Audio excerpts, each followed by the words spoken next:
بسم اللہ الرحمن الرحیم۔ السلام علیکم، میرے چینل پر خوش آمدید۔ بہت پرانے وقتوں کی بات ہے، ابن سباتہ بغداد کا نامی گرامی چور تھا۔ وہ چوری اور ڈکیتی میں ایسا ماہر تھا کہ ہزاروں چوریاں کرنے کے باوجود قانون کی گرفت میں نہیں آتا تھا۔ آخر کب تک بچتا؟ ایک دن اسے گرفتار کر ہی لیا گیا اور قانون کے وقت کے مطابق اس کا ایک ہاتھ کاٹ دیا گیا۔ بعد ازاں اسے جیل میں بیچ دیا گیا۔ بغداد کے لوگ اس کا ذکر ہاتھ کٹا شیطان کے نام سے کرتے تھے۔ وہ قید بامشقت کاٹ رہا تھا۔ 10 سال قید کاٹنے کے بعد ایک دن وہ جیل سے فرار ہو گیا۔ جیل سے باہر آتے ہی اپنے پیشے یعنی چوری کو از سر نو شروع کرنے کا ارادہ کیا۔ ایک ہاتھ کٹ جانے اور قید بند کی صعوبتیں اٹھانے کے باوجود اس کے مزاج پر ذرا برابر بھی اثر نہیں ہوا تھا۔ ایک رات وہ اپنی مہم پر نکلا، پھرتے پھراتے ایک بڑے سے گھر میں داخل ہوا۔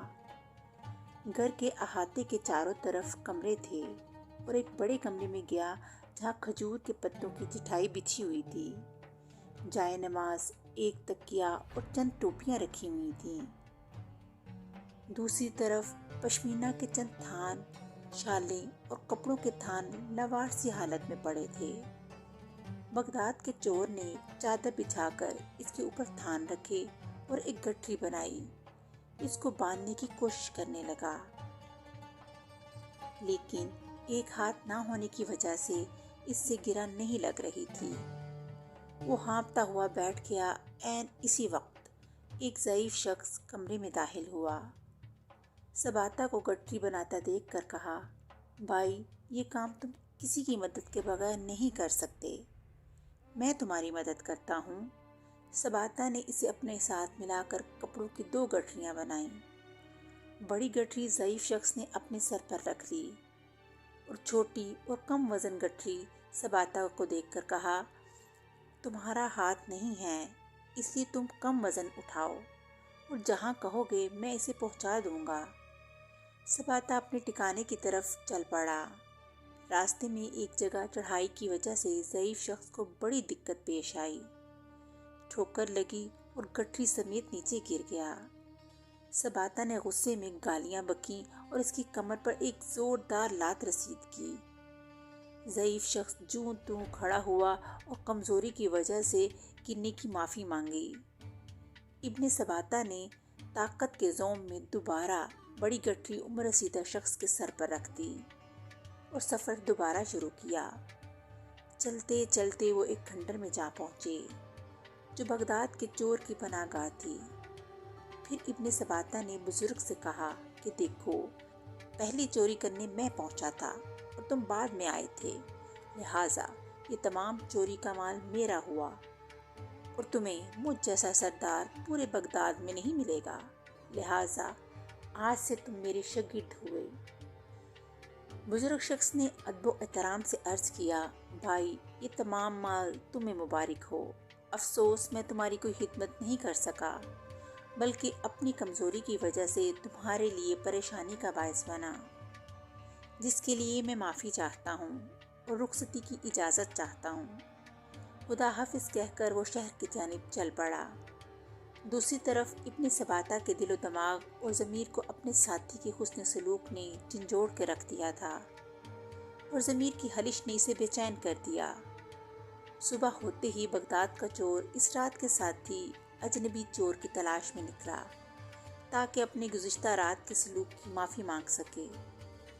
یہی سوچتے ہوئے وہ رات والی عمارت کے پاس پہنچا جہاں رات کو اس نے چوری کی تھی، مگر وہاں چوری کے بعد کوئی افراتفری نظر نہ آئی، بلکہ لوگ جوک در جوک اس گھر میں احترام سے جاتے نظر آئے۔ بغداد کے چور نے ایک شخص سے پوچھا کہ یہ کس کا مکان ہے؟ اس نے کہا کہ لگتا ہے تم بغداد میں نئے ہو، یہ بابرکت مکان ہمارے شیخ حضرت جنید بغدادی کا ہے، یہ ان کا آستانہ ہے۔ ابن سباتہ نے نام تو سن رکھا تھا مگر دیدار کی سعادت سے محروم تھا۔ سوچا کہ آج اتفاقاً اس نیک بزرگ ہستی کا دیدار بھی ہو جائے گا۔ اندر جا کر کمرے میں جھانکا تو دیکھا وہی رات والا عمر رسیدہ ساتھی مسلح پر بیٹھا درس دے رہا ہے اور باادب لوگوں سے کمرہ بڑا پڑا ہے۔ اتنے میں اذان ہوئی، سب نماز کے لیے مسجد جانے لگے۔ بغداد کا مشہور اور ظالم چور ابن سباتہ بے ساختہ روتے ہوئے آپ کے قدموں میں گر پڑا اور گزشتہ رات کی بد اخلاقیوں پر معافی کا طلبگار ہوا۔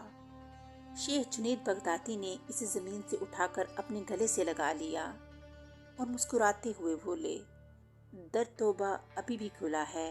ابن سباتہ کی دنیا ایک لمحے میں بدل چکی تھی۔ وہ شیخ کے حلقہ ورادت میں داخل ہو گیا اور ہاتھ کٹا شیطان سابو، بغداد کا شاطر چور، شیخ جنید بغدادی کے زیر سایہ عبادت ریاضت میں وہ نام لیا کہ اب اسے بغداد کے لوگ بغداد کے چور کے بجائے شیخ احمد ابن سباتہ کے نام سے نہایت عزت و احترام سے جانتے تھے۔ اسی ابن سباتہ کو ایک مرد خدا جنید بغدادی کے حسن و اخلاق و کردار نے چند لمحوں میں حسان خدا کی صف میں داخل کر دیا اور بغداد کے چور کو چند لمحوں میں سیدھی راہ پر لانے کی کرامت کا چرچا زبان زد عام ہو گیا۔ اسی طرح کی اخلاقی کہانیاں سننے کے لیے آپ میرے چینل کو سبسکرائب کریں، بیل آئیکن کو بھی پریس کریں اور میری ویڈیو کو زیادہ سے زیادہ شیئر کریں۔ تب تک کے لیے اللہ حافظ۔